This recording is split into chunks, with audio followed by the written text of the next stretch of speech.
Hoje a gente vai mergulhar num tema bem profundo, mas por um ângulo diferente. A ideia aqui é: e se a depressão não for só uma doença? E se for, na verdade, uma mensagem? Uma mensagem poderosa que vem lá de dentro. Vamos explorar juntos essa perspectiva. Então, para começar, a gente parte de uma ideia que pode mudar tudo. Sabe aquela noção de que a depressão é só coisa da cabeça, da mente? Pois é. A proposta aqui é que ela vem de um lugar bem mais fundo, de um lugar sutil do nosso ser. É como se fosse a alma, sabe? Começando a clamar por atenção. E é exatamente por aí que a gente começa a nossa primeira parte, o grito silencioso.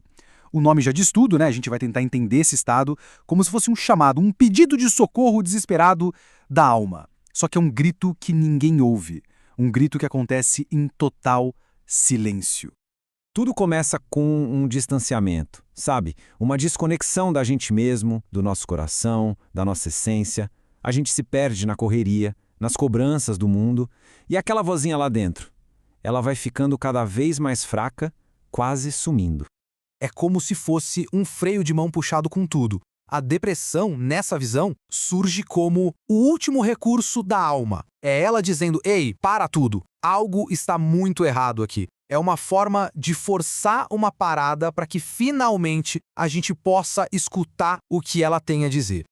Ok, então vamos aprofundar um pouco mais essa ideia. Chegamos na nossa segunda parte. Agora a gente vai olhar para essa experiência, para esse mergulho forçado na escuridão e para o potencial incrível que pode estar escondido bem ali. O ponto central aqui é uma mudança de perspectiva. Não é só sobre a química do cérebro, entende? A questão é vista de outra forma, como um esquecimento de quem a gente realmente é, uma desconexão profunda com a nossa própria essência.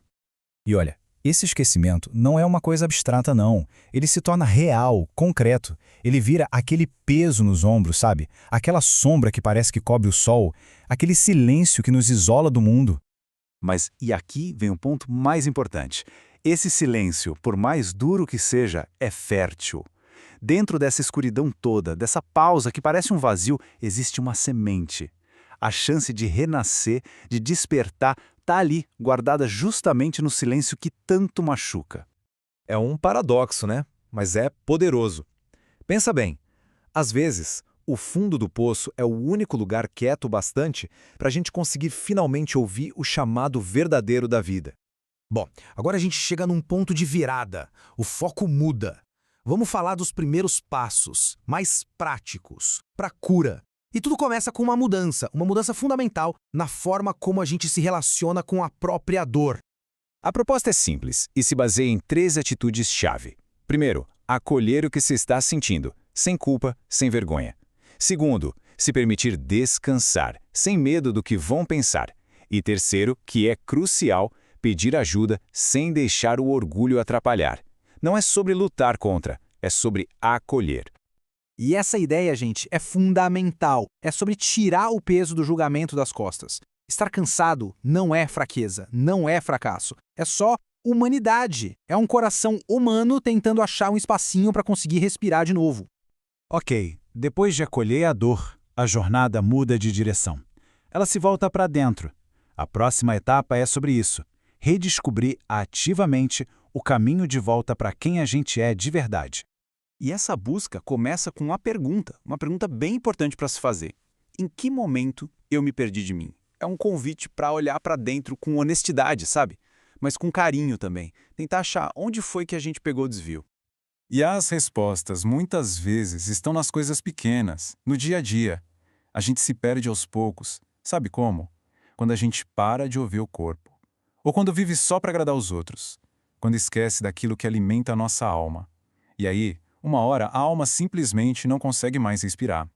Mas a boa notícia é que a reconexão não precisa ser nada espetacular. Pelo contrário, ela mora em gestos simples, em coisas do cotidiano, que funcionam como pequenas pontes de volta para a nossa essência.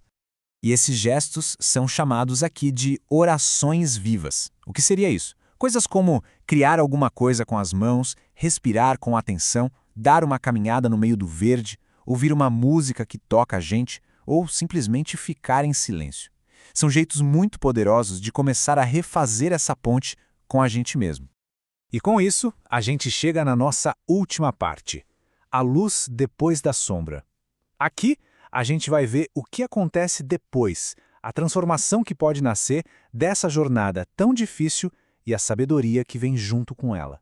E essa talvez seja uma das ideias mais profundas de todas. A dor pode ensinar o que a felicidade às vezes não consegue mostrar. Que a vida é muito mais do que só fazer, conquistar ou parecer alguma coisa. No fundo, a vida é sobre ser.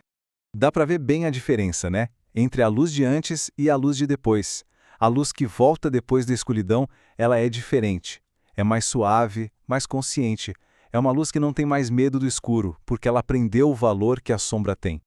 E pra gente ir fechando, fica um pensamento cheio de esperança. A alma que hoje sofre é a mesma que, amanhã, pode ser um farol para outras pessoas. A superação dessa dor pode virar um propósito, o de ajudar quem está passando pelo mesmo caminho.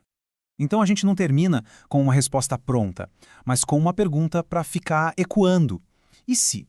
E se o propósito escondido da dor for justamente este: tornar o coração mais sábio, mais terno, mais humano?